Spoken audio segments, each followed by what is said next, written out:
welcome back to my channel.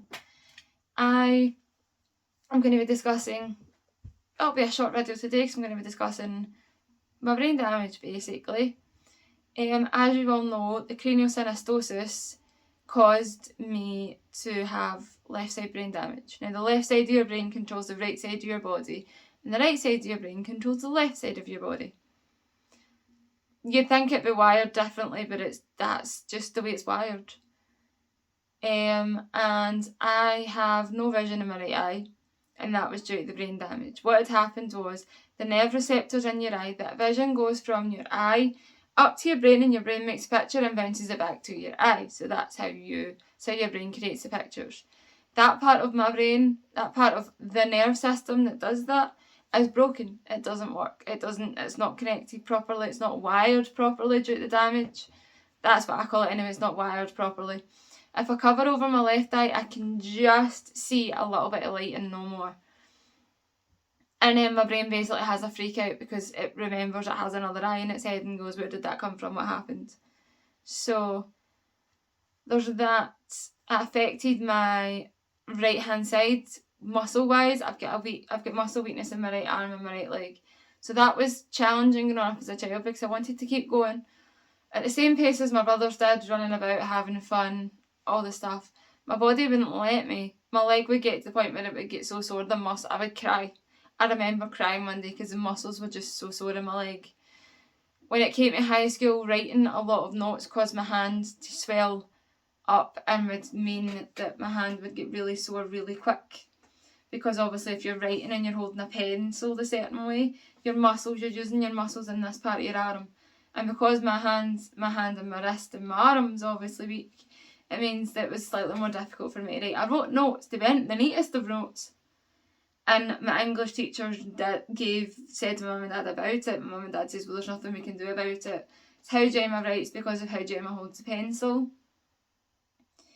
And I tried as I got older, I got a little bit better, but it was involving tightening the muscles here to hold the pen better, which meant my wrist would swell up quite a bit. And I would have more issues kind of moving it and such. So that was fun. Also meant that, as I say, walking long distances and stuff, I could do it, but it means that I would be in my right foot would start to turn on and drag as I get more tired, and it would occasionally swell up as well due to like overuse. But it was, I was a kid, I just wanted to keep going, it didn't really faze me much. The left side of my brain also controls the speech and language side, and that is a big difficulty for me at times. In high school, you're made to learn a second language as part of your curriculum, and I couldn't speak a language. My brain struggles with English sometimes, never mind trying to learn a foreign language. The words just don't compute in my head. I sat in a French class for a little bit before the Latin teacher thankfully pulled me out of Latin and realised that Latin would be a better fit for me. So he pulled me out of French and put me into Latin. And it was the best thing ever because I didn't need to learn how to speak it. As long as I could translate it on paper, I was gold. I didn't need to learn how to pronounce the words or how to say it or anything like that. So English is a hard enough language for me to have, never mind try to learn a second one. The language struggles I struggle with sometimes is the fact that trying to get words out, the right words out. I could be having a conversation with someone and I'll say the wrong word in a sentence and to me it makes sense, but to them they have no clue.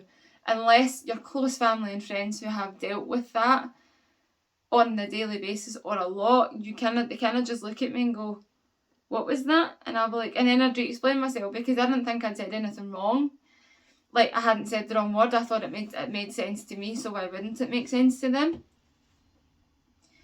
But apparently it didn't. So obviously my family and that know what I mean. So if I say the wrong word in a sentence, they just kind of keep going and they answer it because they know what I'm trying to say. I stutter sometimes as well. There's times that, especially when my brain's tired, it will try and say a word so desperately that I stutter it out. There's words I cannot say properly. And there's words that come out as if you're almost saying it as a baby would say it. Like strawberries. I say strawberries. I don't say it any other way.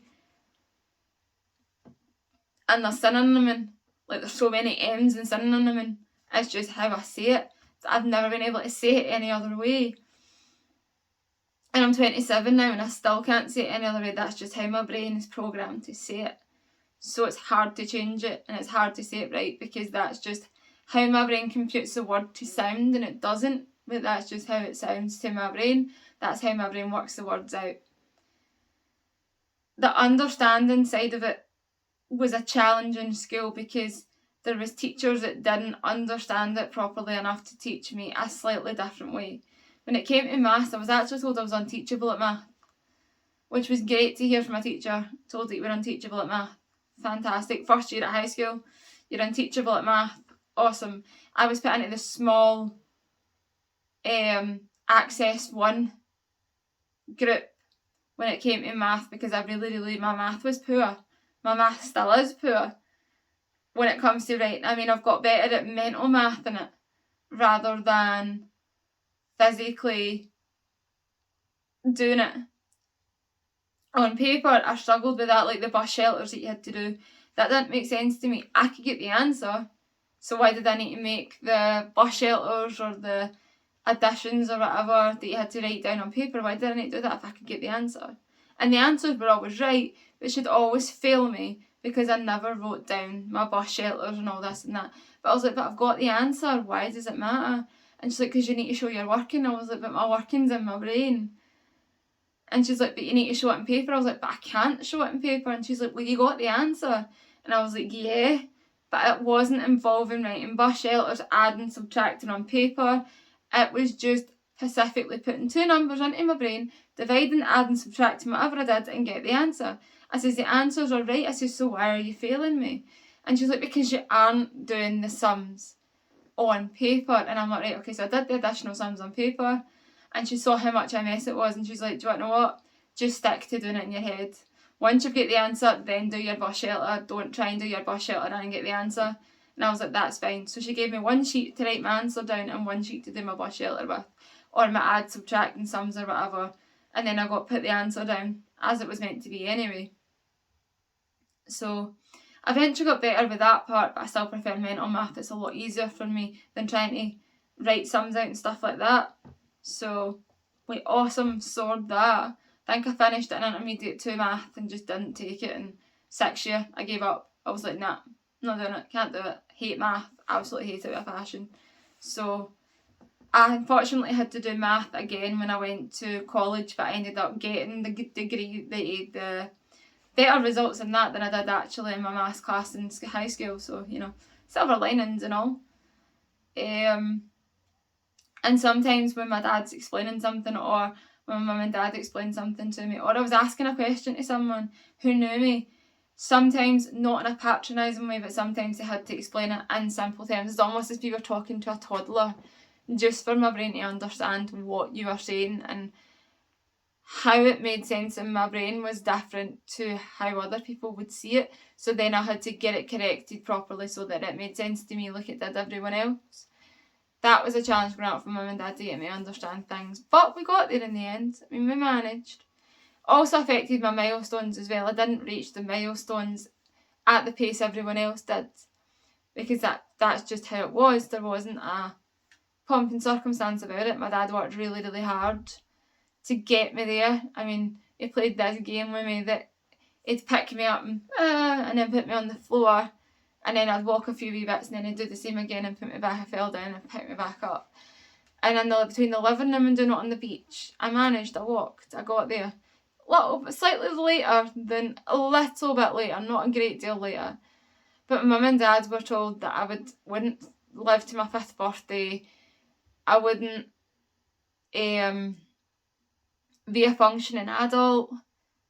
I would need constant help with everything. They'd labelled me a vegetable, basically. And I'm not. I can function fairly well. My health issues are obviously getting worse, but that's more of them, but that's for another video. But yeah, for the most part, we're doing not bad. I can wash myself, I can dress myself, I can feed myself. I need my dad obviously to cook food because I'm a danger in the kitchen, unless supervised to a degree. I'm getting better, so like trusting me a lot more, but he's showing me ways that I can do it, that'll help me out with all the problems that I've got, rather than doing it the way everyone else would do it, basically, the way the cookbooks tell you to do it. So, but that's basically it. As I say, the worst way it affects me is my eyesight, but I'll do that in the next video. I'll make that a whole topic on its own. But in regards to that, the brain damage hasn't actually affected me much in my life. As I say, the speech and language, understanding and learning, and the weakness down my right side and the eyesight are the only things that it's really affected me on. As I say, I've had no sight in my right eye whatsoever, but that's due to the nerves between the eye and the brain. As I say, I'll discuss that in the next video. But other than that, there really isn't anything else that it's really affected me with. We think the brain damage is the cause of my epilepsy. I started having seizures in early adulthood, so I think it's causing the seizures, but again, we'll discuss that in another video. But other than that, they haven't actually affected my life in majorly any way, to be honest. It's been a struggle to obviously understand how to do certain things, and obviously like tying shoes, I make 2 loops rather than 1 loop and wrapping it round. I make 2 loops and tie 2 loops together. I struggle with zippers sometimes and stuff like that as well. It's just, there's a few things in life that I struggle with even as an adult.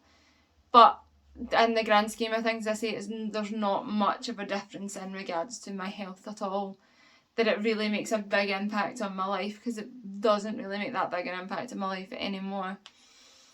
But anyway, that's us. That's the video, guys. If you liked this video, give it a thumbs up. Comment down below, hit that subscribe button, and ring that bell for more videos like this. Bye, guys.